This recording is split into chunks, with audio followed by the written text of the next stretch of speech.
For my Silver Arts Award, I've been a part of the BFI Film Academy. Our task is to make a short Gothic film, 3 to 5 minutes in length. Our scriptwriter in our group came up with a really awesome idea. Essentially, a daughter coming into the city from the country for the first time, from a very religious background, to meet her father, who she hasn't seen for a number of years after he walked out on their family due to a conflict or dispute over religious beliefs. And when the conversation's finished, she's just about to head off when he convinces her to spend a little bit more time with him. He was going to go take him back to their place, but when he realises that he's left his keys back at the office, he ends up asking her to come to the office with him, sitting in a chair waiting whilst he goes gets his keys. And after a while, she gets a bit bored, she needs to go to the toilet, she calls out his name, nobody answers, she follows after him, finds out there's a whole group of people wearing animal masks and drawing out pentagrams on the floor, and then it realises that she's actually part of the front of a sacrifice. Wow. Yeah, wow. I'm the sound guy, so it's half the picture, you know, it's a very important role in the context of the film. So, you know, I had to learn a lot about it though, because I mean, I'd worked on previous projects as a director or whatever, where, you know, I'd become aware gradually of like the importance of sound and trying to get like really good sound on these films, but you know, I'd never knew anything firsthand about, you know, this is where you put on mic, this is how you get good audio levels, this is how you get a wild track, you know, this is how you make everything sound natural. I could only look at it from like a critic's viewpoint, like I could see, right, this isn't good audio, I need to improve this.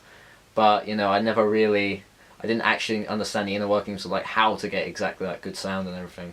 We had a Rode shotgun mic, and we had a boom as well. And by boom I don't mean like one of those big things you see like people touting around when they do like a massive film shoot. It was essentially just a massive microphone on a pole, and that was really good for when we were doing close-ups, because then I can get in really close with it and get really good sound, whereas, you know, with the wide shots I had to use like a little shotgun mic, and that gets pretty much everything in the room, so that's not too good for hearing the main actors speak. All the restaurant stuff we shot in this cool little place in the BFI South Bank called the Drawing Room. We all dubbed it the David Lynch bar because it looks like something straight out of a David Lynch movie. So it is a drawing room pretty much, with like, you know, all these books and like, you know, this weird yellowy lighting, and you know, it looked really cool, and we could control the lighting in there, so we didn't need to bring in any other lights and, you know, control anything in there. We were all fine with that. Sound wise it was actually pretty good as well, because we had, I mean, it wasn't closed off or anything, but it was a fair enough distance from like the rest of the public and soundproofed pretty well, so I didn't have to worry about, you know, softening or anything. In fact, I think the biggest problem we ever had was, you know, some security guys out back would be like, you know, unloading some stuff, and they'd be shouting really loudly.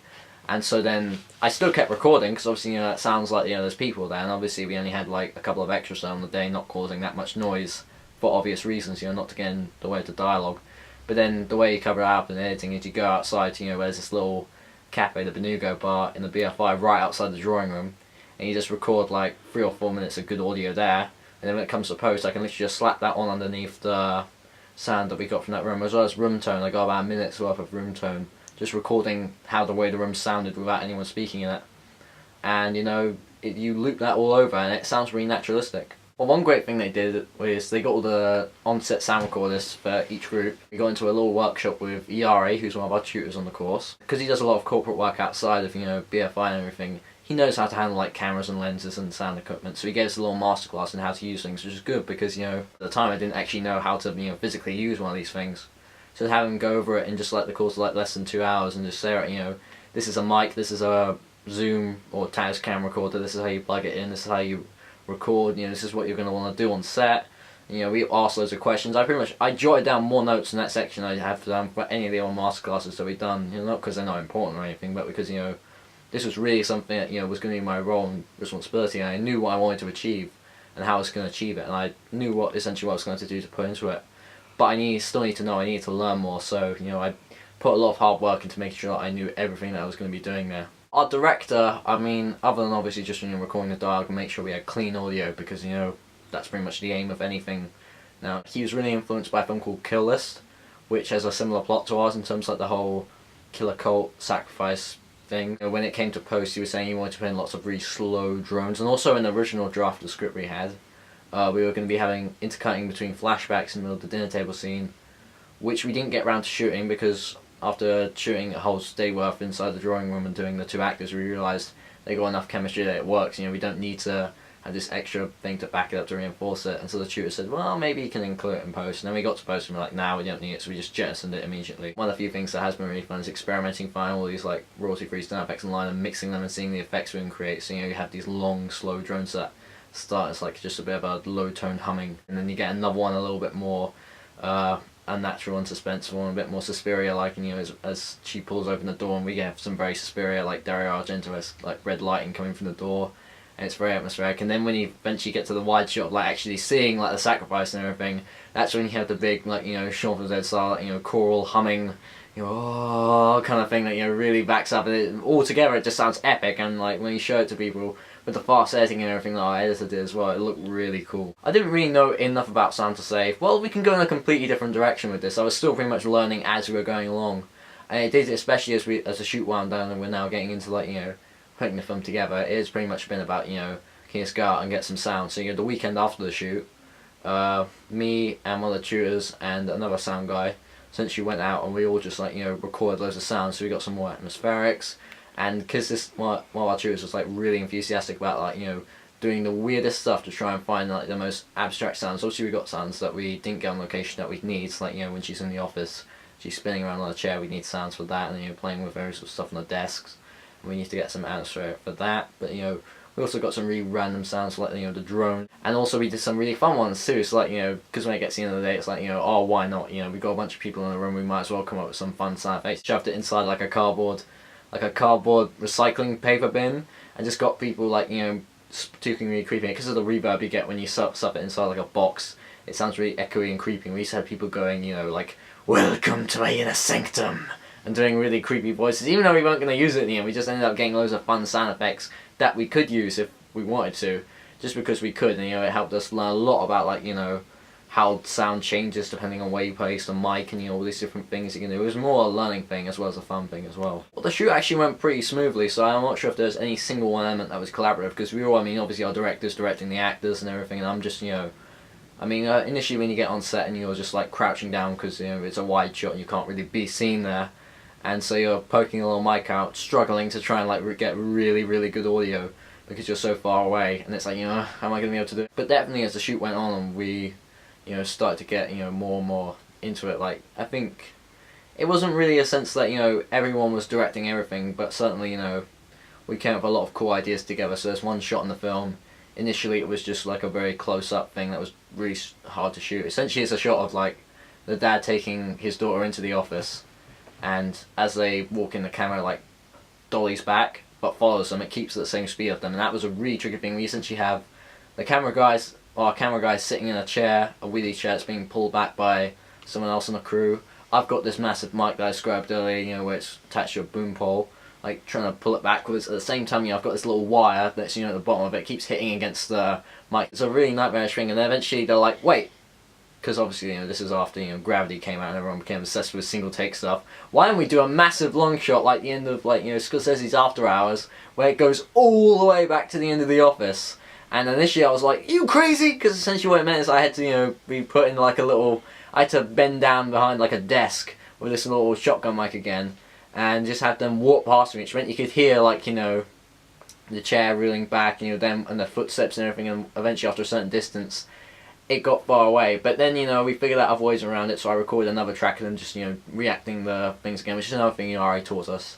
Something that Robert Rodriguez actually does is that, he'll get the actors to say the lines, and then when he's finished recording, he'll get out his microphone and he'll start recording them, not so much saying the lines, but just reenacting all the movements and actions in the scene. So we got them to record another take where there's no camera, just me following back, getting a good track of them just walking and talking, and we looped that over.